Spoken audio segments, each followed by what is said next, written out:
महाराष्ट्रासह देशभराच्या अध्यात्म क्षेत्रामध्ये सामाजिक उपक्रम राबवून, माणुसकी जागवून अनेक जण अनेक वेळा चर्चेत येतात. काही जगद्गुरू असे असतात, की जे प्रसिद्धीपासून दूर राहतात, पण त्यांचं काम हे तळागाळातल्या लोकांपर्यंत पोहोचतं आणि मग त्यातून त्यांचा संप्रदाय हा उदयास येतो, चर्चेत येतो. महाराष्ट्रात सुद्धा असंच एक व्यक्तिमत्व आहे, जे गेल्या 40 एक वर्षापासून चर्चेत आलं आणि नुसतं चर्चेत आलं नाही, तर त्यांनी बघता-बघता स्वतःचा रामानंद संप्रदाय उभा केला. आज ते स्वतः जगद्गुरू रामानंदाचार्य नरेंद्राचार्याजी म्हणून ओळखले जात आहेत. आपल्यासोबत दक्षिणपीठ नाणीजधामचे जगद्गुरू रामानंदाचार्य नरेंद्राचार्याजी आहेत. स्वामीजी, स्वागत आहे तुमचं लोकमतच्या या पॉडकास्टमध्ये. मला नेहमी असा प्रश्न पडतो, की जेव्हा तुम्ही चर्चेत येता, त्याच वेळा तुमच्याविषयी गैरसमज सुद्धा पसरवले जातात आणि तुम्हाला जे वाटतं, की समज म्हणून ते पसरावेत, त्याच्या नेमकं उलट होत असतं. आज इतक्या वर्षानंतर मागे वळून बघताना तुम्ही कसं बघता या गोष्टीकडे, की कधी कुप्रसिद्धी झाली असेल, काही गैरसमज पसरले असतील आणि आता हळू-हळू लोकांनाही हे कळतं, की तेव्हा जे आरोप झाले होते किंवा गैरसमज पसरवले गेले होते, तशी परिस्थिती नाहीये. पण मागे वळून बघताना आता कसं वाटतंय? आपल्या भारतामध्ये सत्यमेव जयते असं सांगितलं जातं. सत्य हे कधीच लोपावत नाही. सत्य समजण्यासाठी उशीर लागतो. तसं अनेक जे यशस्वी झाले त्या अनेकांना ह्या संकटाचा सामना करावा लागला. त्यामुळे मी त्याच्यातून सुटेन ही अपेक्षा करणं अयोग्य आहे.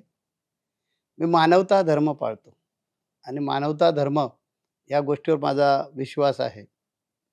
त्या समाजाची सेवा करायची, माणसातली मानवता जागृत करायची, हे अभियान घेऊन आम्ही बाहेर पडलो आणि मानवतेसाठी कार्य करत राहिलो. त्यामुळे काही जणांना आवडलं नसेल, त्यांनी टीका केली. काही जणांना आवडलं, ते मला जॉइन झाले आणि आज जवळ-जवळ 30-40 वर्षाचा प्रवास हा अशा प्रकारे आलेला आहे. मला नरेंद्राचार्याजी जेव्हा लक्षात राहतात, अनेक वेळा मुंबईमध्ये तुमचा विषय निघतो. तेव्हा तळागाळातून आलेले जे कोकणी मुंबईमध्ये वसलेले आहेत लोक, ते असं बोलतात, की आम्हाला काय दिलं असेल नरेंद्राचार्याजींनी, तर आमच्यातला न्यूनगंड दूर केला. आम्हाला आत्मविश्वास दिला आणि महत्त्वाचं म्हणजे मुंबईमध्ये उभं राहण्याची ताकदसुद्धा दिली. तर हे कसं काय? संतांचं कामच आहे, की माणसाला त्याच्यामध्ये जे देवत्व आहे, त्याच्यामध्ये जो स्वाभिमान आहे, तो जागृत करणं, हे त्यांचं काम आहे. आणि आम्ही केवळ कोकणासाठी नाही काम केलं. मी जगद्गुरू रामानंदाचार्य आहे. त्यामुळे अखिल भारत देशामध्ये आमचं कार्य चालू आहे. भारताच्या बाहेरसुद्धा कार्य चालू आहे. त्यामुळे फक्त मी कोकण हा डोळ्यासमोर दृष्टिकोन धरत नाही. माझ्या डोळ्यासमोर दृष्टिकोन असतो तो माणूस. मला माणसातला देव जागृत करायचा आहे. जगद्गुरू तुकोबाराय सांगतात, "तुझं आहे तुझं पाशी, परी वेडा जागा चुकलाशी." ती जागा त्याला दाखवणं, त्याच्यामध्ये स्वाभिमान निर्माण करणं, हे मला वाटतं मी माझं कर्तव्य समजतो आणि मी काम करतो. स्वामीजी, जगद्गुरू रामानंदाचार्य ही पदवी आहे. ही पदवी तुम्हाला कशी मिळाली? कोण देतं ही पदवी? ही पदवी आम्हाला 21 ऑक्टोबर 2005 साली मिळाली. विद्वत सभा जी असते काशीची आणि आमचे आखाडे असतात. ते आखाड्याचे सर्व श्रीमहंत हे एकत्र येतात आणि ते ठरवतात, की आपल्या धर्माचा शैव, वैष्णव हे 2 पंथ आहेत सध्या प्रचलित. शाक्त, सौर, गाणपत्य हे 3 पंथ वैष्णव संप्रदायामध्ये सध्या विलीन आहेत. तर शैव आणि वैष्णव हे जे 2 पंथ आहेत, या दोन्ही पंथांना आचार्य निवडला जातो. मग तो ही विद्वत सभा आणि त्यांचे आखाडे हे निवडत असतात. तर 21 ऑक्टोबर 2005 साली मला अयोध्येमध्ये माझ्या वयाच्या 39व्या वर्षी ही पदवी देण्यात आली आणि आमचे आखाडे परिषद जे आहे, त्या आखाडा परिषदेने दिली. साधू संतांनी दिली. आमचा निर्वाणी आखाडा, निर्मोही आखाडा, दिगंबर आखाडा, त्यानंतर उदासीन आखाडा, बडा उदासीन आखाडा, असे आमचे 6 आखाडे आहेत वैष्णवांचे. त्या आखाड्यानं ठरवलं, की आम्हाला दक्षिणेकडे जसे शंकराचार्य 4 पीठं आहेत. 4 दिशेला 4 पीठं आहेत. तसं वैष्णवांचं दक्षिणेकडे पीठ नव्हतं. ते दक्षिणेकडे आमचा आचार्य असला पाहिजे. म्हणून 21 ऑक्टोबर 2005 साली अखिल भारतीय आखाडा परिषदेनं आणि संपूर्ण साधू समाजानं एकत्र येऊन आमचा पट्टाभिषेक केला आणि आम्हाला जगद्गुरू रामानंदाचार्य या पदावर बसवलं. इसवी सन 7व्या शतकामध्ये आद्य जगद्गुरू शंकराचार्य निर्माण झाले आणि त्यांनी हिंदू धर्म जो इतरस्त झाला होता, दुभांगला होता, त्याला एकत्र करण्याचं काम केलं आणि 4 पीठं भारतामध्ये वेगळ्या ठिकाणी निर्माण केले आणि हिंदू धर्माचं संवर्धन करण्याचं काम केलं. त्यानंतर अनेक वर्षे गेली आणि 13व्या शतकामध्ये आद्य जगद्गुरू रामानंदाचार्य आले आणि आद्य जगद्गुरू रामानंदाचार्यांच्या काळामध्ये मोगलांचं वर्चस्व वाढलेलं होतं. मोगल साम्राज्य वाढलेलं होतं आणि हिंदू समाज जो आहे तो हिंदू समाजाला पिळवटलं जात होतं. तलवारीच्या जोरावर हिंदू समाजाचं इस्लामीकरण करण्याचं काम जोरात सुरू होतं. त्यावेळी भगवान आद्य जगद्गुरू रामानंदाचार्य आले आणि भगवान आद्य जगद्गुरू रामानंदाचार्यांनी जसं मी आता घर वापसी करून आम्ही आता 1,53,413 कुटुंबांना हिंदू धर्मात आणलंय. तशा प्रकारे त्या काळी इसवी सन 13व्या शतकामध्ये आद्य जगद्गुरू रामानंदाचार्यांनी इस्लामीकरण थांबवलं आणि हिंदूंना आपल्या धर्मामध्ये घेतलेलं आहे. तर त्यांनी 16व्या वळ्यातून धर्म बाहेर काढला आणि त्यांचा संदेश आहे, जात पात पूछे ना कोई, जो हरी का भजन करे वो हरी का होई. अशा प्रकारे त्यांच्या संदेशावर आमचं कार्य चालू आहे. माझा संदेश आहे, तुम्ही जगा, दुसऱ्याला जगवा. हा माझा संदेश आहे. स्वामीजी, रत्नागिरी जिल्ह्यातल्या नाणीसारख्या एका छोट्याशा गावातनं तुम्ही सरकारी नोकरी होतात. तुम्ही नोकरी करत होता जिल्हा परिषदेमध्ये ग्रामसेवकाची. बरोबर. त्यानंतर ती नोकरी तुम्ही सोडली किंवा राजीनामा दिला याविषयी सुद्धा काही कथा, आख्यायिका ह्या प्रसिद्ध झाल्या, त्याच्याही बातम्या झाल्या, त्याचीही चर्चा झाली. पण मला एक बेसिक प्रश्न नेहमी पडतो, की अशी कोणती प्रेरणा, की ज्यामुळं तुम्हाला असं वाटलं, की आपण या अध्यात्माच्या क्षेत्रामध्ये किंवा ज्याला म्हणूया उपासना लोकं असंही म्हणाले, की बुवाबाजीच्या क्षेत्रामध्ये तुम्ही आलात. पण असं काय अशी उर्मी दाटून आली, की तुम्हाला असं वाटलं, की नाही, मला या वाटेवर जायचंय? समाजासाठी जगायचं हे लहानपणापासूनचं स्वप्न होतं. माझी आई जी आहे ती दत्त महाराजांची भक्त आणि त्यामुळे आईचे संस्कार माझ्यावर झालेले होते आणि लहानपणापासूनच कदाचित खिलाडू वृत्ती आमच्यामध्ये होती असेल, नेतृत्व गुण असेल. आमच्या कोकणामध्ये होळीचा सण साजरा केला जातो. तर आम्ही 7वी-8वी ला असताना मित्रांना एकत्र करायचं आणि तो होळीचा सण साजरा करायचा. दहीहंडी साजरी करायची. असे गुण उपजत कदाचित आमच्यामध्ये होते असतील. कदाचित ते नियतीला करून घ्यायचं होतं असेल, म्हणून तिने ते करून घेतलं असं मला वाटतं. आपण म्हणालात ते बरोबर आहे. आम्ही नोकरीला होतो. 29 मार्च 1985 ला मी ग्रामसेवक पदावर आरूढ झालो. आणि अध्यात्माचा ओढा जो आहे, तो पहिल्यापासून असल्यामुळे आमचं लवकर लग्न केलं आई-वडिलांनी. मामाची मुलगी शोधून दिली आणि एकदा बाबा संसारात अडकू दे, म्हणून लग्नही करून दिलं. 85 साली आमचं लग्न झालं. 15 ऑक्टोबर 1985 ला लग्न झालं. म्हणजे नोकरी मार्चमध्ये लागली आणि लगेच आमचं लग्न पण करून टाकलं, की बाबा हा लग्न झाल्यानंतर तरी संसारामध्ये रमेल. पण आम्हाला मुळातच संसाराची गोडी नव्हती किंवा ओढ नव्हती. असंच काहीतरी समाजासाठी करत राहायचं, हा पूर्वीपासूनचा ध्यास. मग मी माझे गुरुदेव काडसिद्धेश महाराज, कोल्हापूर कणेरला आता अदृश्य महाराज आणि मी जे दोघे गुरुबंधू आहोत आणि समर्थ सद्गुरू काडसिद्धेश महाराज हे माझे गुरु आहेत. त्यांच्याकडून मी दीक्षा घेतली. त्यांनी मला 92 साली विचारलं, की "तू काय करतोस?" मी म्हटलं, "नोकरी करतो." "सोडून दे," म्हणाले. "तुझ्याकडून वेगळं कार्य होणार आहे, तू सोडून दे." गुरु वाक्य मंत्र मुलं.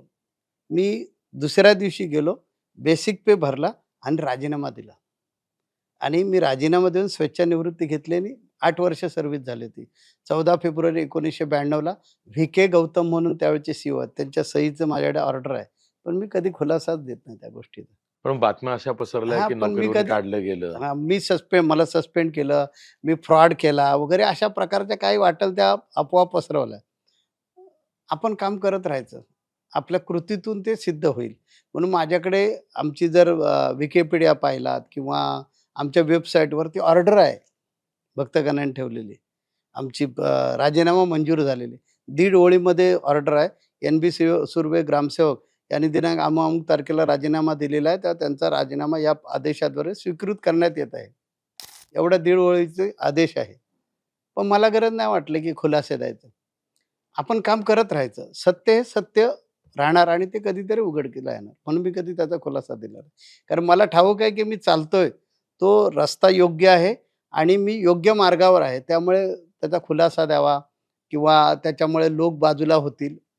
माझा व्यवसायच नाही आहे.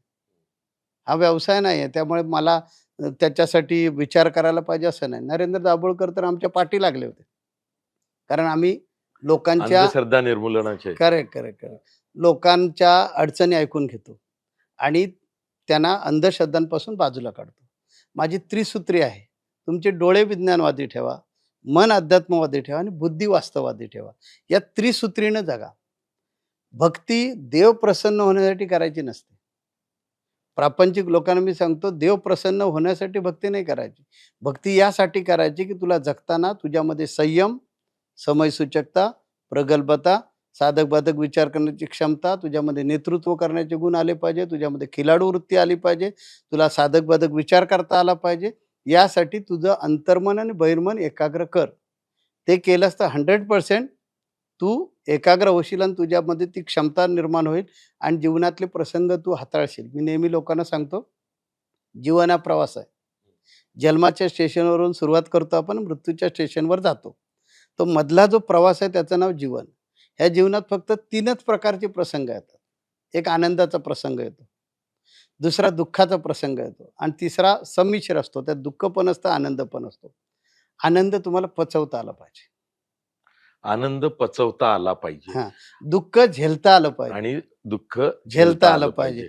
आणि इथेच माणसाची तगमग होते. हां, अगतिकता तिथंच वाढते आणि हां, मग त्या अवस्थेमध्ये तो तुमच्याकडे येतो करेक्ट. आणि तुमच्याकडे आल्यावरती तुम्ही त्यांना 10 मिनिटं चमत्कार दाखवता, अजिबात नाही. तुम्ही त्यांना काही बुवाबाजी, त्रोटकं देता, अ, संरक्षक कवच देता, अशा आख्यायिका आहेत, अशा बातम्या बरोबर, आहेत बरोबर, आणि तसे आरोपही झालेले आहेत. म्हणून मी बरोबर. हा प्रश्न विचारला. बरोबर, बरोबर. एकदम बरोबर आहे. अशी अगतिकता झाली, की तो माणूस माझ्याकडे येतो. माझ्याकडे आल्यानंतर मी त्याला सांगतो, "दिवसातून 10 मिनिटं कधीही वेळ काढ, कधीही वेळ काढ आणि फक्त एकाग्र होण्याचा प्रयत्न कर."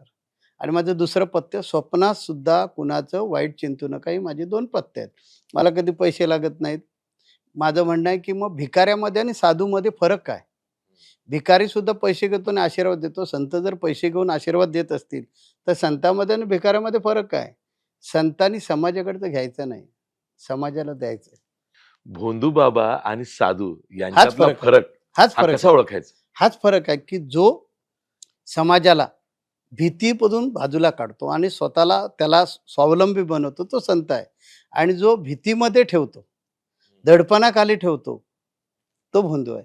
आणि तो फक्त स्वार्थ उकाळण्याचा प्रयत्न करतो. संताचं काम असं आहे, त्याने स्पष्ट बोललं पाहिजे आणि ती ताकद तुझ्यामध्ये आहे. तू हे करू शकतोस. तू कमी नाही आहे. स्वतःला का कमी समजतो?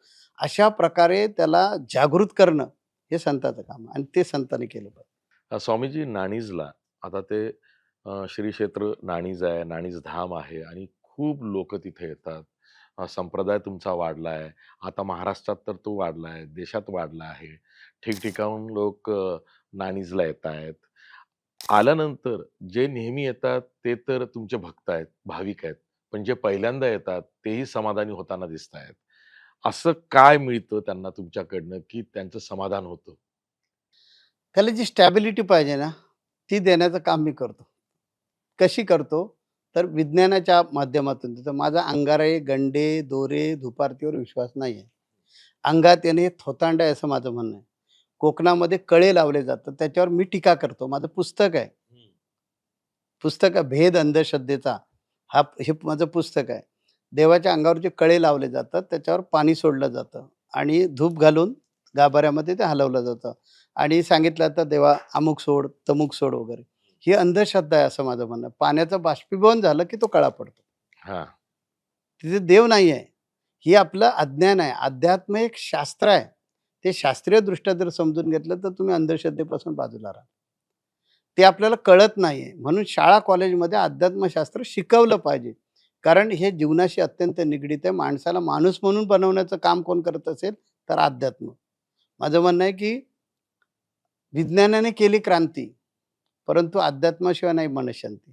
ही मनःशांती अध्यात्मच देऊ शकतं. कारण आपल्यामध्ये 4 प्रकारचे नर आहेत. जो बुद्धीचा वापर करत नाही तो वानर आहे. जो क्रूर आहे, ज्याला दुसऱ्याची दयामाया येत नाही तो राक्षस आहे. जो प्रत्येक गोष्टीत स्वार्थ बघतो तो माणूस आहे आणि जो दुसऱ्यासाठी जगतो तो देव आहे. हे चारही आपल्यातच आहेत आणि हे बनवण्याचं काम कोण करत असेल तर मन. आज विज्ञानाची गंमत अशी आहे, विज्ञानाला मन मान्य नाही आहे. कारण ते विज्ञानाच्या परीक्षा नळीमध्ये काढता येत नाही. अध्यात्मशास्त्र जे असं शास्त्र आहे, की ते अनुभूतीचं शास्त्र आहे. तुम्ही लिटर आणि किलोमीटर ही दोन्ही परिमाणं वेगळी आहेत ना. अध्यात्माला मेजर पट्टी घेऊन जातात विज्ञानाची, मोजायचा प्रयत्न करतात म्हणून ते आपल्याला बोगस वाटतं. परंतु जर विचार केला तर अध्यात्मशास्त्र हे फार पराशास्त्र आहे, की जिथे विज्ञानाची उत्तर संपतात तिथे अध्यात्म सुरू होतं. असं हे अध्यात्मशास्त्र आहे. तेव्हा ते शास्त्रीयदृष्ट्या जर समजलं तर समाजातल्या अंधश्रद्धा निर्मूल होतील. दाभोळकरांना आम्ही तेच म्हटलं होतं, की मला सुद्धा अंधश्रद्धा निर्मूलन करायचं आहे. माझ्याकडे जे लोक येतात त्यांची अडचण मी ऐकून घेतो आणि त्याला काय सांगतो, की हा तुझा प्रश्न तू सोडवू शकतोस. त्यासाठी तू एकाग्रतेचा व्यायाम घे 10 मिनिटं. मी तुला गॅरंटी देतो तू 7-8 दिवस हा व्यायाम कर. कपालभाती केल्यानंतर जर आपलं पोट आतमध्ये जात असेल, तर मनाला तू जर एकाग्रतेचा व्यायाम दिलास तर का नाही तुझ्या संयम वाढत तो मी दाखवतो. मला ज्यावेळी गुरुदेवांनी सांगितलं, की "तू नोकरी सोड" म्हणून. मी राजीनामा दिला. राजीनामा दिला आणि मला सांगितलं, "चालू कर." तर मला प्रश्न पडला, की माझा आवडीचा विषय विज्ञान आहे आणि गणित. हे शाळेतले माझ्या आवडीचे विषय आहेत. तर मला प्रश्न पडला, मी आता काय सांगणार लोकांना? भक्ती कर. सगळेजणच सांगतात. मी काय वेगळं सांगतो? आणि मग त्याच्यावर मी महिना, 2 महिने अभ्यास केला आणि मग लोकांमध्ये आलो. लोकांमध्ये आलो आणि लोकांना सांगायला लागलो, की तुम्ही 10 मिनिटं वेळ काढा आणि मनाचा व्यायाम करा. बघा तुमच्या जीवनातले प्रश्न सुटतात की नाही, की मगाशी मी आपल्याला सांगितलं, आनंद पचवायचा असतो.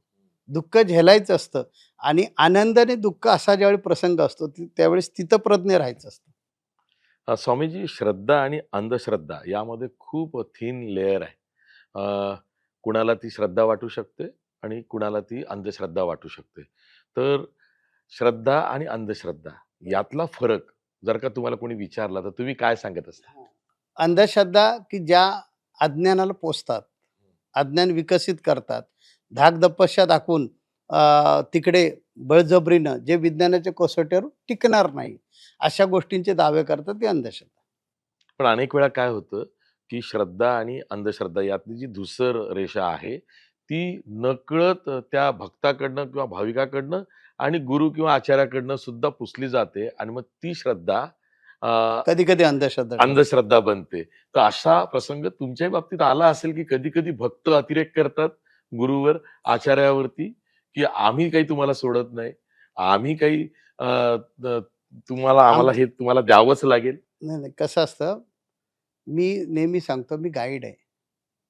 मी मार्गदर्शक आहे. सल्लागार आहे तुझा. तुझ्या जीवनाची वाट तुलाच चालायची आहे.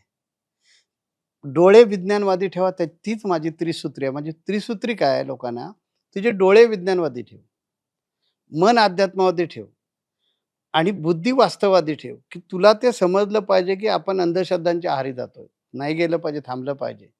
कारण देव मी लोकांना सुरुवातीला असं सांगायचो, काही जणांच्या अंगावर गाठी येतात.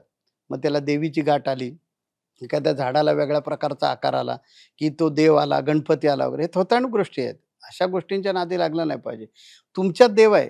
देव, देव म्हणजे कोण? माझा एक अभंग आहे, कळला नाही, कळला नाही, कळला नाही देव, आम्हा कळला नाही देव. त्याच्यात मी सांगितलं, अणु रेणूत देव आहे. नरेंद्र म्हणे शोधून पाहे. हे चैतन्य जे आहे ते प्रत्येकामध्ये सारखंच आहे, सगळ्यांमध्ये. आणि हे जे चैतन्य आहे, हे चैतन्य समजण्यासाठी ज्यावेळी तुमचा सात्विकता हा स्तर वाढेल, त्यावेळी तुमच्यामध्ये वैराग्य येतं, विरक्ती येते आणि तुम्हाला मग समाजाचं दुःख आहे, ते तुम्हाला समजू लागतं. समाजाच्या दुःखामध्ये तुम्ही सहभागी होता. समाजाची सेवा ही ईश्वरी सेवा आहे. अ, मंदिरात देव नाही, अघारीमध्ये देव नाही आहे, चर्चमध्ये देव नाही आहे. देव कुठे आहे? रंजले-गंजल्यांमध्ये देव आहे. संसारात राहून पुरुष असेल, स्त्री असेल, ते अध्यात्माकडे वळतात आणि तुम्ही त्यांना सांगतात, की तुम्ही संसार सोडू नका, पण अध्यात्म जपा. हे कसं? असं कुठल्याच ग्रंथामध्ये नाही आहे, की तुम्ही संसार सोडला म्हणजे अध्यात्म होईल. अध्यात्म म्हणजे काय?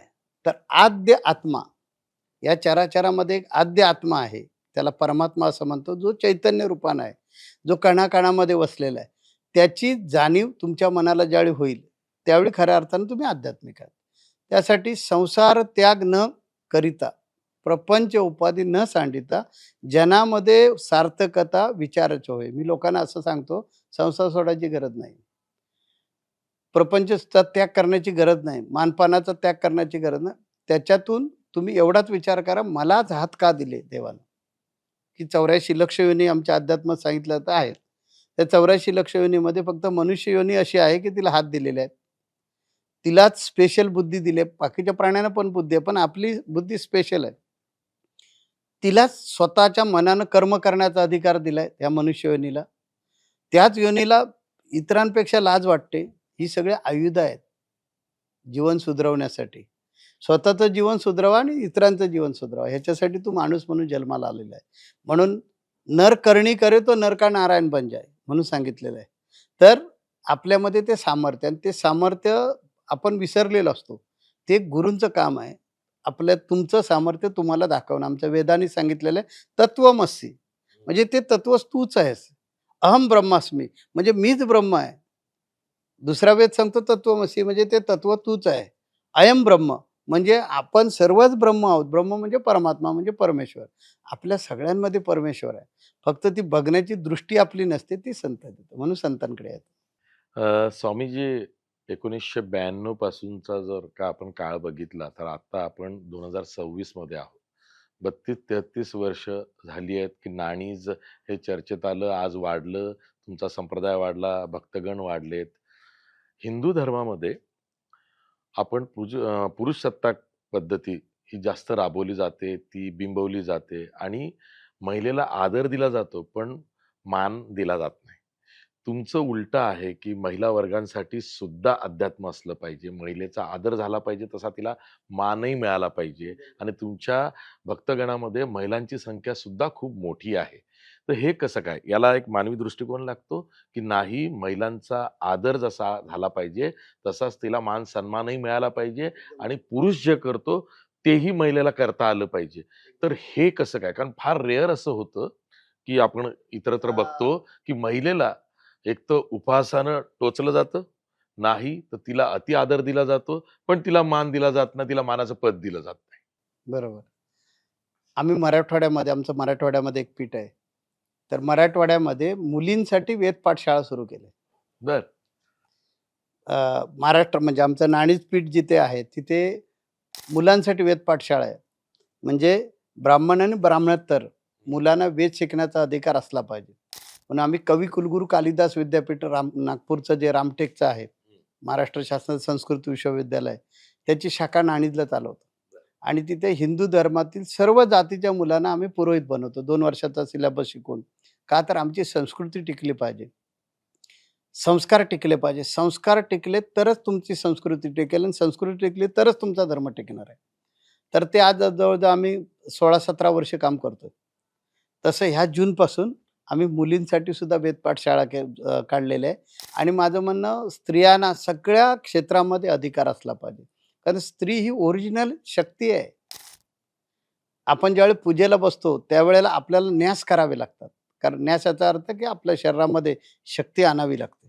स्त्रियांना करावं लागत नाही न्यास. ही म्हणजे आद्यशक्ती त्या आहे. आद्यशक्ती आहे, आणि त्या आद्यशक्तीला आपण प्रत्येक क्षेत्रामध्ये आणलं पाहिजे, असं माझं म्हणणं आहे. आणि जिथे-जिथे आम्हाला शक्य आहे, तिथे-तिथे आम्ही महिलांवर जबाबदारी टाकतो. आमच्या संप्रदायाची एक महिला सेना आहे, विंग आहे स्वतंत्र, आणि त्यामार्फत महिलांना पुढे आणण्याचा प्रयत्न करतो. स्वामीजी, 92 पासून आपण पुढे आलोत. तेव्हाचा एक काळ होता, जेव्हा तुमच्यावरही टीका, आरोप होत होते. त्यातून तुम्ही पुढे आलात आणि तेवढ्यावरच थांबला नाही, तर तुम्ही समाजोपयोगी उपक्रम खूप मोठ्या प्रमाणात राबवले. पर्यावरणपूरक उपक्रम सुद्धा राबवलेत आणि आता जिथं ग्लोबल विलेज ही संकल्पना प्रत्यक्षात उतरलेली आहे. इंटरनेटचा जमाना आहे, सोशल मीडियाचा जमाना आहे. लोकं फक्त मनःशांतीसाठी तुमच्याकडे येतात असं नाही. तुम्हाला सुद्धा त्यांच्यापर्यंत वेगवेगळ्या माध्यमातून अप्रोच व्हावं लागत असेल. तर मग हा पसारा कसा वाढला? अ, आम्ही विज्ञानाचा पुरेपूर वापर करून घेतलाय. माझ्याबरोबर आय-टीचे 300 आय-टी इंजिनिअर सेवा देतात, हं. संप्रदायातले. आमची स्वतःची 18 ॲप्लिकेशन आहेत. बरं. आणि विज्ञान जर तुम्ही अतिरेकासाठी, घातक कृतीसाठी वापरू शकता, तर अध्यात्मासाठी का वापरू नये? आणि त्याचा वापर केला मी. माझी रिक्वायरमेंट स्वतःची असते. ते सॉफ्टवेअर जे असतात, त्या सॉफ्टवेअरमध्ये लॉजिकला फार महत्त्व असतं. ते बांधायचं जे कोडिंग बरोबर. केलं जातं, पण त्या कोडिंगला जे लॉजिक असतं, त्यातलं 75% लॉजिक माझं असतं. आणि अशी जवळ-जवळ आम्ही 18 ॲप्लिकेशन करून घेतलेले आहेत तयार आणि त्याच्या माध्यमातून पारदर्शकता ठेवता येते. लोकांपर्यंत पोहोचता येतं. ज्यावेळी कोरोना सुरू होता, त्या कोरोनामध्ये आमचा भक्तगण कोणी डिस्टर्ब नाही झाला. कारण आम्ही दररोज आध्यात्मिक शाळा आमची असते. सकाळी 6 ते 7 दररोज मी कनेक्ट असतो लोकांना आणि त्याच्यातून त्यांची विल पॉवर वाढवणं, त्यांना सुसंस्कारित बनवणं. आज युवा पिढी आमच्यावर प्रचंड फिदा आहे. ही युवा पिढी हे सगळं काम करते. युवा सेना आमची आहे, महिला सेनाच्या वेगळ्या आहेत आणि त्या काम करत असतात आणि सगळी सामाजिक कामं आणि पूर्ण निस्वार्थी. म्हणजे आमच्याकडे सी-बी-एस-ई बोर्डाचं नर्सरी ते ग्रॅज्युएशनपर्यंत कॉलेज आहे. जवळ-जवळ आज 17 वर्ष झाली. ₹1 पण आम्ही पालकांकडून घेत नाही, मुलांकडून घेत नाही आणि ते चालवलंय. त्याचबरोबर आमची ॲम्ब्युलन्स सेवा आहे. 53 ॲम्ब्युलन्स आहेत महाराष्ट्रामध्ये. 18 वर्ष झाले त्याला. दरवर्षी कमीत कमी 20-25 हजार लोकांचे प्राण वाचवतात. 10 मिनिटात तो ड्रायव्हर जाऊन तिथं पोहोचला पाहिजे आणि नजीकच्या हॉस्पिटलला घेऊन गेलं पाहिजे. 10-15 मिनिटं हा गोल्डन अवर असतो. तो जर ॲक्सिडेंटचा पेशंट पोहोचला तर वाचवू शकतो. अशा अनेक आम्ही सेवा करतो आणि त्या पूर्ण निस्वार्थी सेवा आहेत. आमच्या 50व्या वाढदिवसाच्या निमित्तानं लोकांना आम्ही अपील केलं, की मरणोत्तर देहदान करा. 56,000 फॉर्म शासकीय महाराष्ट्रातल्या शासकीय महाविद्यालयांवर जमा केलेले आहेत आणि त्यातलं आज 175 देहदान झालंय. 116 ऑर्गन डोनेट झालेत. म्हणजे आता इकडे शहरामध्ये इकडे मुंबई वगैरे इकडे जर देह मिळाला, तर त्वचादान पण करता येतं. बाकीच्या ठिकाणी नाही करता येत. अजून आपल्याकडे तशी महाराष्ट्रामध्ये सुविधा नाही. त्यामुळे मग नेत्रदान. अशा प्रकारचे 116 लोकांचे नेत्रदान पण केलेलं आहे. ऑर्गन डोनेटमध्ये मग काम पण करतोय. आम्ही नेट झिरोवर काम करतोय. 2023 सालापासून आमच्या पायी दिंड्या येतात. आमचं नागपूरचं पीठ आहे मगाशी मी म्हटलं. ते 45 दिवस हजारो लोक नागपूर ते नाणीज येतात. तेलंगणातून नाणीजला येतात.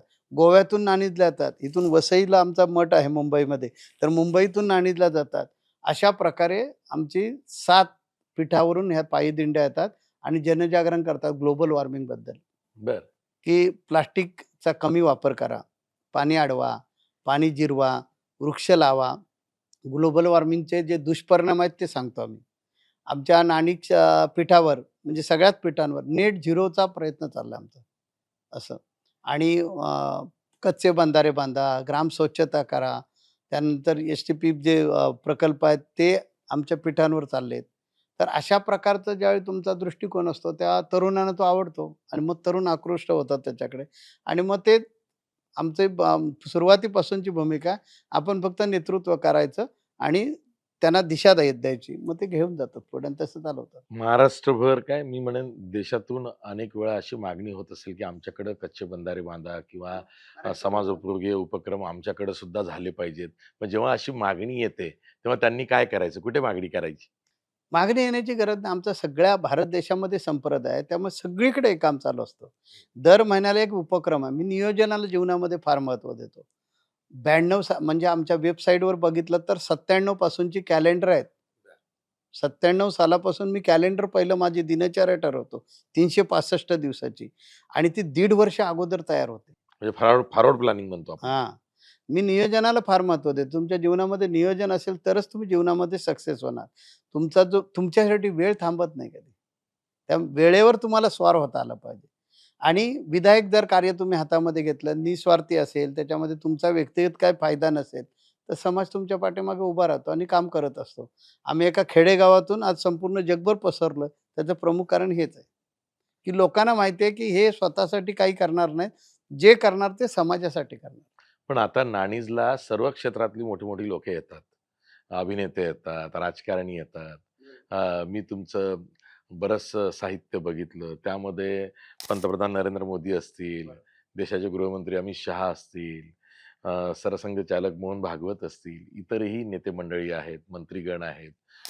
तुम्ही राजकारण्यांच्या अवतीभोवती असतात, ते तुमच्या अवतीभोवती येतात. हे कसं काय? मी धर्मगुरू आहे ना. हो. धर्मगुरू असल्यामुळे जो आध्यात्मिक आहे त्यांच्या गाठीभेटी तर होणारच. आणि सामाजिक काम आहे ना, सामाजिक कार्य आहे आणि त्या कार्याच्या अनुषंगानं गाठीभेटी होत असतात. पण तरी तुम्ही कधी कोणाला निवडणुकीत किंवा कसा पाठिंबा नाही दिला? कधी विचारला जातो असं?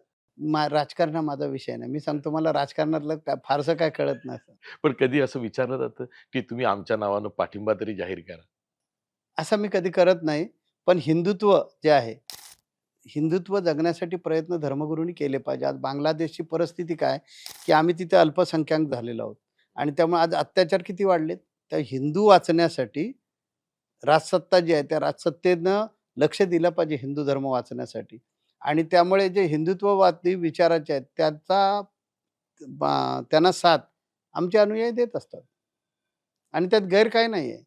कारण हिंदू धर्म वाचला नाही, तर संपूर्ण जगातून तो हद्दपार होईल. आज इस्रायलची परिस्थिती काय यहुदी लोकांची. त्यांचा एक पण देश नाही आहे. आता तो जो राहिला तो अस्तित्वासाठी त्यांची लढाई चालली आहे. आमची पण ती स्थिती येणार आहे. कारण जगामध्ये कुठलाही हिंदू राष्ट्र राहिलं नाही. नेपाळ होतं तेही संपलं. आम्ही तर पूर्वीपासून देश स्वतंत्र झाल्यापासून निधर्मवादी आहोत. हिंदूंचं राष्ट्र कुठे आहे? माझं म्हणून तर मी ज्यावेळेला ह्या पदावर बसलो, तेव्हा माझी पहिली घोषणा आहे, हिंदू धर्म खतरे में है. आणि हिंदू धर्माला जर वाचायचं असेल, तर सभी हिंदुओं में एकता हो. पण हिंदूंमध्येही जी कट्टरता येते, की तुम्हाला तुमच्या धर्माचा आदर पाहिजे, धर्म वाढला पाहिजे, ती इच्छा तुमच्यात पाहिजे. हिंदू धर्म जी जीवन पद्धती हिंदू धर्मानुसार आहे, ती तुमची आचरणात आली पाहिजे. पण मग दुसऱ्याच्या धर्माचं खच्चीकरण करणे किंवा त्याच्यावरती चालून जाणे किंवा त्याचा उद्धार करणे, हे रोज आपण बघतो. यावर तुमचं म्हणणं काय? बघा, मला तरी वाटत नाही, की हिंदू हा सहिष्णू माणूस आहे. हां. आतापर्यंत दंगली झाल्या, बॉम्बस्फोट झाले, त्याच्यामध्ये कोण आहेत? हे हिंदूंमध्ये नाही. सोरटी सोमनाथ लुटण्यासाठी आलेला मोहम्मद जो आहे, गजनीचा मोहम्मद जो आहे, त्याला 26 वेळा सोडलं. जर हिंदूंच्या रक्तामध्ये आक्रमण असतं, तर हिंदूंची ही स्थिती झाली नसती. मुंगीवर पाय ठेवला, की मुंगी पण चावते. मी धर्मगुरू आहे. मी 1,53,530 लोकांना हिंदू धर्मामध्ये आणलंय. पण त्यातला एक पण मुसलमान माणूस नाहीये किंवा ख्रिश्चन नाहीये. तेव्हा आम्ही धर्मांध नाहीये लोक. आमच्या धर्माचा स्वाभिमान असणं हे आवश्यक आहे. नाहीतर तुमचं अस्तित्व संपून जाईल. आज मुसलमानांचे अनेक देश आहे, ख्रिश्चनांचे अनेक देश आहेत. ख्रिश्चनांचं ईसाईकरण जे चालू आहे, किती सुप्तपणे हिंदू धर्माला संपवलं जातं. त्यांनी पहिलं शैक्षणिक क्षेत्र घेतलं, निवडलं आणि शैक्षणिक क्षेत्रामधून तिथूनच विषवल्ली पेरायला सुरुवात केली. शैक्षणिक क्षेत्र तुम्ही निवडलं, त्यांना फक्त शिक्षण द्या ना त्या मुलांना.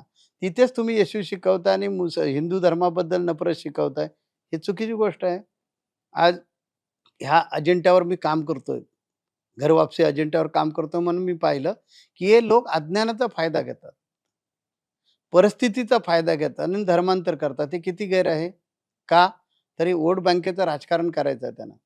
ज्यावेळेला गोव्यामध्ये पोर्तुगीज आले, त्यांनी 450 वर्ष राज्य केलं. त्यांनी जे धार्मिक संस्था आणली आणि त्या धार्मिक संस्थेचं न्यायालय निर्माण करून आमच्या हिंदूंचे अधिकार काढून टाकले आणि हिंदूंची मंदिरं, हिंदूंच्या प्रार्थना, हिंदूंच्या सगळ्या गोष्टीवर अंकुश आणला आणि हिंदू संकटात आला. आज गोव्यामध्ये अशी कितीतरी गावं आहेत, की तिथे एक पण हिंदू दिसणार नाही. मोगल आले. मोगलांनी पण अशा प्रकारे अत्याचार केले आणि इस्लामीकरण केलं. असं मला एक तरी उदाहरण दाखवा, की हिंदू राजानं मुसलमानचं मुस्लिमीकरण म्हणजे हिंदूकरण करून मुसलमान धर्म संपवला, ख्रिश्चन धर्म संपवला. नाहीतर मी आपल्याला कितीतरी अशी उदाहरणं देईन, की जे ईसाई किंवा मुस्लिम धर्माकडून आमच्यावर अत्याचार झाले, अन्याय झाले. तलवारीच्या पात्यावर इस्लामीकरण केलं गेलं. त्या हिंदू धर्म हा सहिष्णुवादी धर्म आहे. मध्यंतरी एक आलं होतं, की भगवा दहशतवाद वगैरे. मुंगीवर पाय ठेवला की चावणार ना. तसा तो प्रकार होता कारण अति झालं होतं. एक असा काळ होता, की त्या काळामध्ये आमचे सण आले, आमचे उत्सव आले, आमच्या काही प्रथा परंपरा आल्या, आमच्या काही संस्कारांचे विषय आले, की प्रसिद्धी माध्यमांच्या मधून अशा प्रकारची काही ही लावली जायची म्हणजे लिंकच लावली जायची, सीरियल लावली जायची, की हिंदू कसा बुरसटलेला विचाराचा आहे, किती मागासलेला विचाराचा आहे, किती अंधश्रद्धाळू आहे, हे सांगितलं जायचं. पण माणूस संस्कारामुळेच माणूस होतो असं माझं प्रामाणिक मत आहे. आणि हे संस्कार जिवंत ठेवणं आवश्यक आहे. या संस्कारांमध्ये समाजकारण असतं. त्याच्यामध्ये विज्ञान पण आहे. आम्ही आता वटपौर्णिमेचं पूजन करतो. त्यामध्ये विज्ञान आहे ना. वृक्षवल्ली आम्हा सोयरे वनचरे असं जगद्गुरू तुकोबारायांनी सांगितलेलं आहे. निसर्गामधला आम्ही देव मानतो. गंगा मातेला आम्ही देव मानतो. तर अशा संस्कार असलेला हा धर्म आहे. आणि हा धर्म जगात टिकणं गरजेचं आहे. तरच जगाचं स्वास्थ्य टिकेल. हे धाडसानं कदाचित तुम्हाला वाटेल की मी बोलतोय, पण मी ते प्रामाणिकपणे बोलतोय. धर्माचा धर्मगुरू म्हणून नाही बोलत. मी प्रत्येक धर्माचा अभ्यास केलेला आहे. आणि त्याच्यातून मी सांगतो, जगामध्ये जर शांती टिकायला पाहिजे असेल, तर हिंदू धर्म जगणं गरजेचं आहे. कारण जगाला विश्वबंधुत्व, शांती फक्त हाच धर्म शिकवू शकतो. स्वामीजी, तुम्ही इतकं सहज ओघवतं बोलता आणि प्रत्येक भक्तगण मग वैयक्तिक पातळीवरती त्याच्या आयक्यू लेव्हलला जाऊन त्याच्याशी संवाद साधता. कदाचित हे सुद्धा एक गुपित असेल, की तुमची लोकप्रियता वाढते आहे किंवा भक्तगण तुमच्यावरती जास्त प्रेम करतात असं वाटत नाही? मी खुर्ची लक्षात ठेवत नाही कधी. पद लक्षात नाही ठेवत. माणसातला माणूस जागृत करणं हे माझं मिशन आहे. आणि त्यामुळे त्याचा मित्र वेळप्रसंगी झालं पाहिजे, वेळप्रसंगी आई झाले पाहिजे, वेळप्रसंगी वडील झालं पाहिजे, वेळप्रसंगी मार्गदर्शक झालं पाहिजे. ही सगळी नाते मी बजावतो. म्हणून लोक माझ्यावर प्रचंड प्रेम करतात. बऱ्याच लोकांना मी नावानिशी ओळखतो. भारत देशातले करोडो लोक सानिध्यात येतात. तो कितीही वर्षानं भेटला तरी त्याला बऱ्याच जणांना आम्ही नावानं ओळखत असतो आणि त्यामुळे कदाचित ते अटॅचमेंट असेल. स्वामीजी, धर्माच्या नावावरती राजकारण केलं जातं असा आरोप नेहमी होतो. मग धर्मकारण आणि राजकारण याची स्पष्टता कशी करायची? कारण आत्ताचा काळ असा आहे, धर्मात राजकारण आहे की राजकारणात धर्म आहे? किंवा धर्मातली मंडळी जी आध्यात्मिक गुरु म्हणून आहेत, ती राजकारणाकडे वळताना दिसतायत. ती कधी-कधी राजकीय नेत्यांवरती कुरघोडी करताना दिसतायत. मग हे स्पष्ट कसं करायचं? धर्म जो आहे तो संस्कार करतो. धर्म जिवंत ठेवला पाहिजे आणि राजकारण सुद्धा आवश्यक आहे. ते जिवंत ठेवलं पाहिजे. दोघांच्या सीमारेषा वेगवेगळ्या आहेत आणि दोघांनी आपापल्या क्षेत्रामध्ये काम करावं असं मला वाटतं. त्यामुळे धार्मिक नेत्यांनी राजकारणात उतरावं का? असा बऱ्याचदा प्रश्न आम्हाला पण विचारला जातो. तर मला विचारायचं व्यक्तिगत तर माझी बिलकुल इच्छा नाही. कारण एवढी सेवा करू शकतो. जेवढी राजकारणात येऊन करता येणार नाही, तेवढी सेवा तुम्ही धर्मात राहून करू शकता. कारण धर्मामध्ये तुम्हाला माणूस म्हणून घडवता येईल. त्यामुळे धर्म जो आहे, तो धर्मानं राजकारणामध्ये हस्तक्षेप जो आहे, तो फार करू नये आणि राजकारणानं धर्मामध्ये हस्तक्षेप करू नये. दोघांनी जर एकमेकाचे नियम पाळले, तर मला वाटतं फार छान होईल.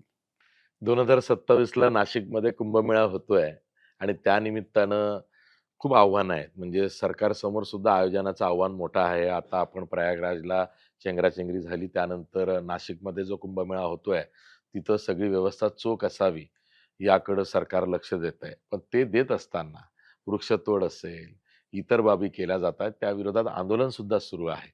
तुम्ही सरकारला काही असा सल्ला द्याल का? खास करून पर्यावरणपूरक काही सल्ला द्याल का? कारण तुमचं काम पर्यावरणाला घेऊन इतकं आहे. तर मग इथे नेमकं मग वृक्षतोड मोठ्या प्रमाणात होते असे आरोप होत आहेत. अ, गिरीश महाजन आम्हाला भेटले होते, नाशिकचे पालकमंत्री. पालकमंत्री. त्यांना आम्ही विचारलं, की कुंभमेळा तर झाला पाहिजे. कुंभमेळा मंत्री असल्यामुळे त्यांच्याने आमची गाठभेट होत असते. तर त्यांनी सांगितलं, "महाराज या अफवा आहेत सगळ्या. आम्ही रिप्लांटेशन करतोय. कुंभमेळा तर झाला पाहिजे. हिंदू धर्माच्या अस्मितेचा प्रश्न आहे तो. महाराष्ट्राच्या अस्मितेचा प्रश्न आहे आणि त्यामुळे कुंभमेळा तर झाला पाहिजे. कुंभमेळ्याची जागा तर बदलता येणार नाही. कारण त्याला आध्यात्मिक महत्त्व आहे. वेद पुराणांपासून ते ठिकाणाला महत्त्व आहे. त्या मध्यंतरी आपण पुरोगामी राज्यामध्ये राहतो. त्यामध्येच कुणीतरी असा सूर काढला होता, की हे झाडांची तोड करण्यापेक्षा तुम्ही असं का नाही करत, जागा का बदलत नाहीत? तर ते शक्य नाहीये. ते शासनाला पण शक्य नाही आणि हिंदू म्हणाल ते पटणार नाही आणि त्यामुळे कुंभमेळा तिथेच झाला पाहिजे. वृक्ष तोड झाली नाही पाहिजे. नद्या स्वच्छ राहिल्या पाहिजेत. कारण नदी हा आपला जीव आहे आणि आम्ही तिला माता मानतो. त्यामुळे तिच्यावर पण आक्रमण नाही झालं पाहिजे. तिची पण अस्वच्छता झाली नाही पाहिजे. पण कुंभमेळा पण झाला पाहिजे. मग आता त्याचा समन्वय तर साधावा लागेल ना आणि त्यामुळे आम्ही त्यांना विचारलं, की "तुम्ही वृक्षतोड का करताय?" म्हणून. तर म्हणाले, "महाराज 12 वर्षानंतर कुंभमेळा होतो. 12 वर्षामध्ये ही पृथ्वी आहे ना, पृथ्वीतून उगवू शकतात झाडं. अशी न लावलेलं प्लांटेशन तिथे उगवलेलं आहे आणि तो कुंभमेळ्याच्या जागेवर आहे. ते आम्ही ते काढतोय. आम्ही पण हरित गावं झाली पाहिजे असे प्रयत्न शासनाचे आहेत. तर आम्ही वृक्षतोड कशी करू? तर ते काढतोय. काही वेळेला अगदी इलाज नाहीये, त्यावेळी थोडंसं हे करावं लागतंय. पण रिप्लांटेशन करतोय आम्ही आणि त्यांनी रिप्लांटेशन केलं आणि जेवढी झाडं काढली त्याच्यापेक्षा कितीतरी पटीने झाडं लावली. आम्ही आमच्या आश्रमामध्ये पण त्यांनी आम्हाला झाडं दिली होती. ती नाशिकच्या आश्रमामध्ये आम्ही पण झाडं लावली. त्यामुळे समन्वय तर साधावा लागेल ना. गिरीश महाजन किंवा सरकारच्या वतीनं ते काय रिप्लांटेशन करतायत, याचा काही वेळोवेळचा आढावा तुम्हाला दिला जातोय? आमच्या ज्यावेळेस सभा होतात, त्यावेळी आम्ही हा प्रामुख्याने मुद्दा उचलतोच. आता परिस्थिती अशी आहे, की जिथे आमचा खालसा लागला होता कुंभमेळ्यामध्ये, तिथे आता एस-टीचा डेपो आहे. हं. मग आता तिथे जर जागाच मर्यादित आहे, कारण आम्ही वैष्णव हे इकडे नाशिकमध्ये राहतो आणि शैव जे ते त्र्यंबकेश्वरला कुंभमेळ्याच्या निमित्तानं असतात. तर ती जागा तर बदलता येणार नाही आणि नाशिकमध्ये तपोवनाच्या आजूबाजूला शहरीकरण झालेलं आहे. त्याच्यामुळे समन्वय तर साधावा लागेल. सरकार चालवणारी माणसंच आहेत. त्यांना समजून घ्यावं लागेल आणि समन्वयानं मार्ग काढावा लागेल. त्यामुळे वृक्ष जे आहेत, त्या जागेवर ते काढावेच लागतील. त्याचं रिप्लांटेशन करण्यासाठी दुसरीकडे शिफ्ट करावेच लागतील, नाहीतर कुंभमेळा होणार नाही. सरकारनं तीच भूमिका घेतली. हां, सरकारने तीच भूमिका घेतली. त्यामुळे सरकारचं काही गैर आहे असं मला नाही वाटत. स्वामीजी, समाजामध्ये सध्या ज्या पद्धतीनं मोठ्या प्रमाणात हिंसा वाढली आहे, गुन्हेगारीकरण जास्त झालेलं आहे, व्यसनाधीनता खास करून तरुण पिढीमध्ये जी फारच वाढलेली आहे. अशा वेळेस तरुणांना अ, समज बनणार नाही, काही सल्लाही बनणार नाही. पण तरुणांना अशी काही सूचना तुम्ही कराल का, की ह्या गोष्टींपासून खास करून या सोशल मीडियाच्या जगामध्ये ते सुद्धा एक व्यसन लागलेलं आहे.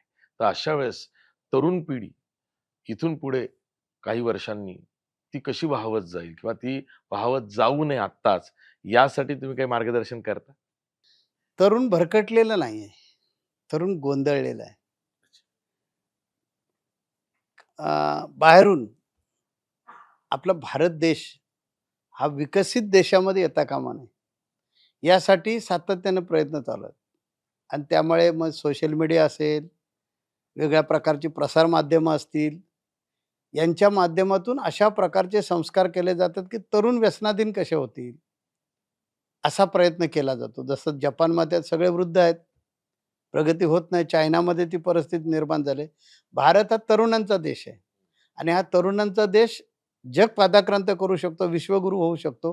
म्हणून त्याला जिथे रोखण्याचा प्रयत्न करता येईल तिथे चालू आहे तो आणि म्हणून वेगळ्या प्रकारची व्यसनं पसरवलं शाळा कॉलेजच्या ठिकाणी वेगवेगळ्या प्रकारचे व्यसनं निर्माण केले जातात. एक फॅशन म्हणून व्यसन आणण्याची पद्धत आहे. मी व्यसनमुक्तीचं जवळ-जवळ 6-6.5 लाख माझ्याकडे रेकॉर्ड आहे. लोकांना मार्गदर्शन करून तरुणांना व्यसनमुक्तीपासून बाजूला केलं. 92 सालापासून आम्ही व्यसनमुक्ती करतो. म्हणजे पहिल्यांदा पदार्पण माझी जी आध्यात्मिक जीवनात झालं ते व्यसनमुक्ती. व्यसनमुक्ती करणारे महाराज अशी आमची सुरुवातीची ओळख आहे.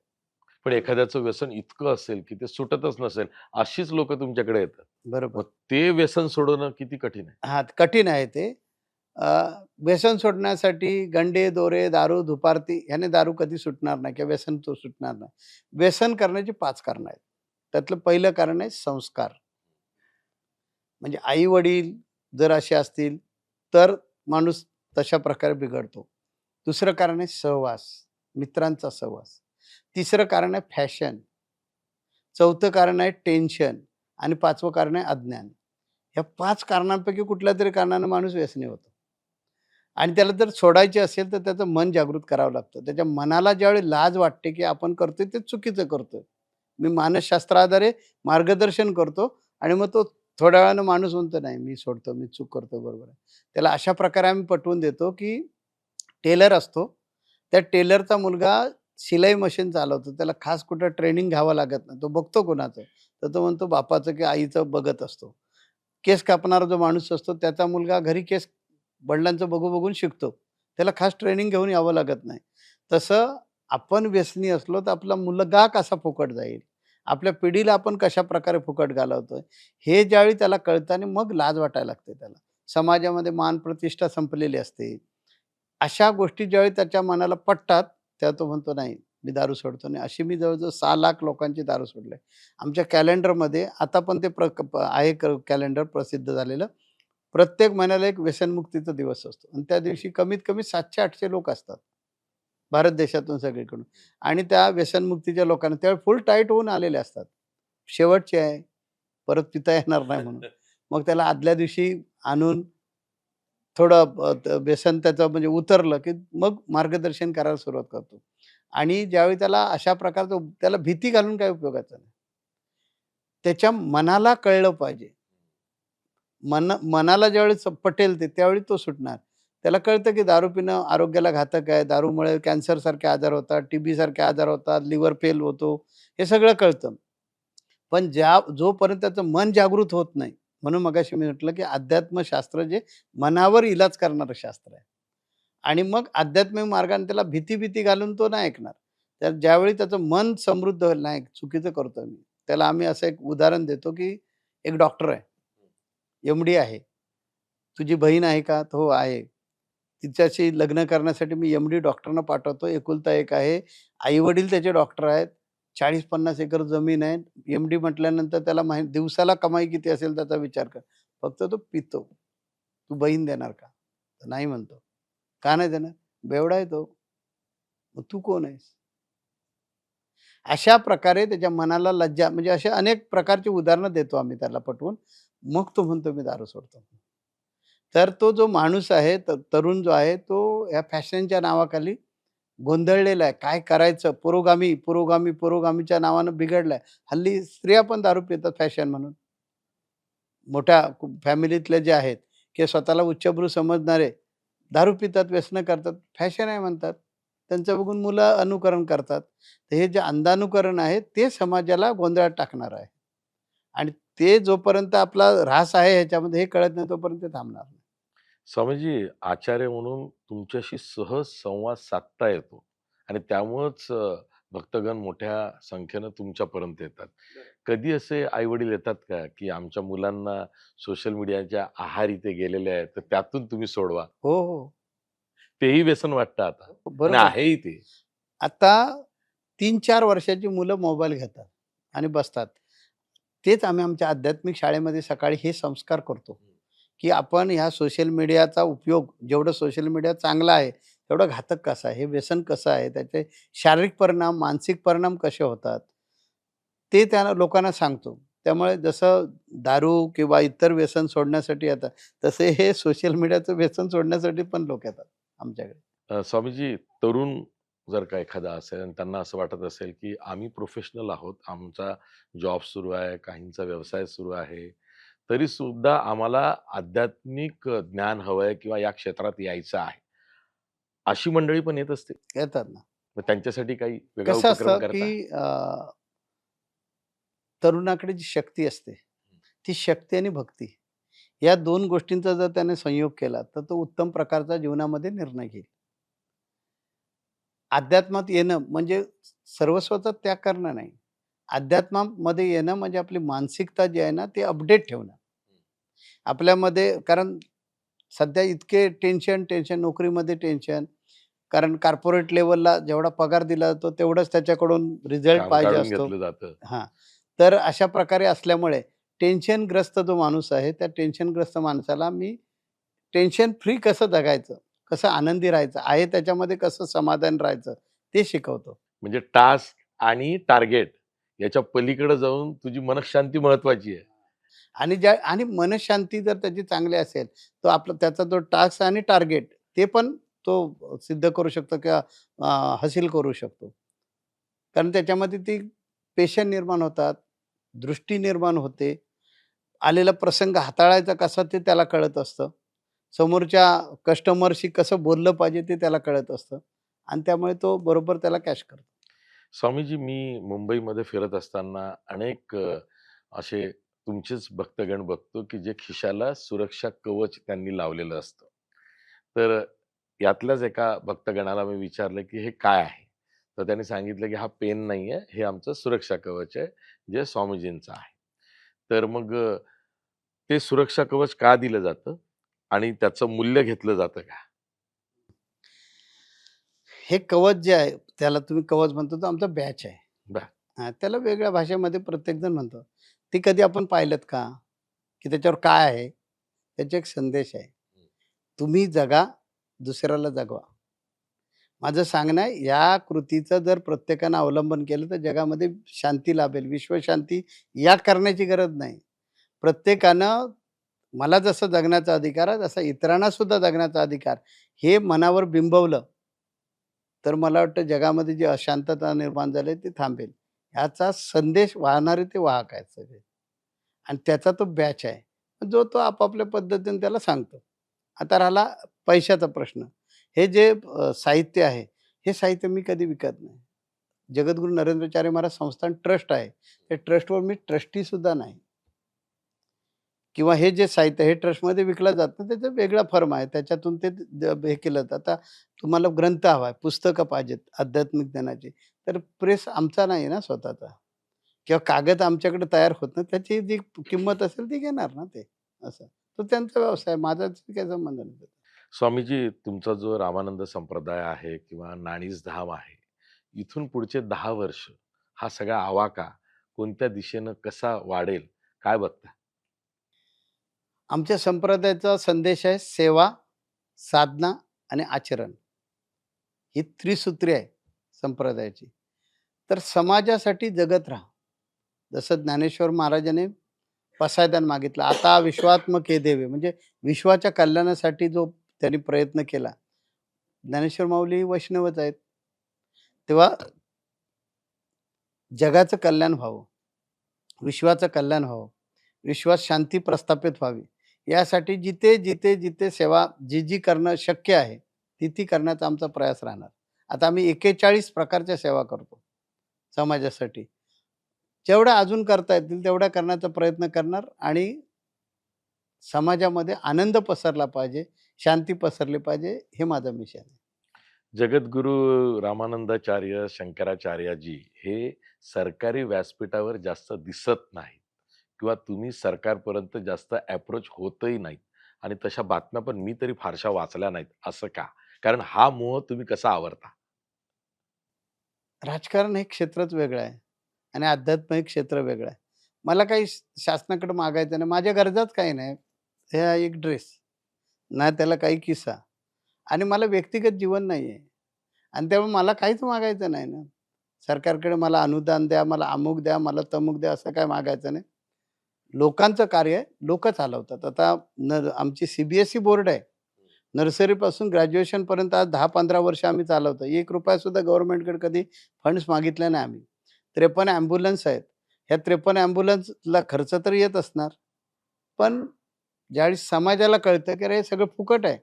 म्हणजे असे सुद्धा लोक आहेत समाजामध्ये, की ते ॲम्ब्युलन्स ड्रायव्हरचा पगार, गाडीचा मेंटेनन्स, ती 25-30 लाखाची गाडी, हे सगळं खर्च होतं.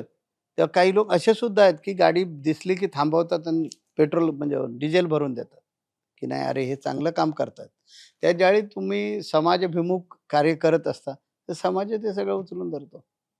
स्वामीजी, तुम्ही इथं आलात आणि आमच्या या नव्या वास्तूमध्ये पहिल्यांदा तुमच्यासारखी व्यक्ती जी ऋषितुल्य आहे, ती आलेली आहे आणि मी सुद्धा माझ्या नव्या पॉडकास्टची सुरुवात तुमच्यापासून केलेली आहे. लोकमतमध्ये तुम्ही आलात त्याबद्दल आम्ही आभारी आहोत. मस्त.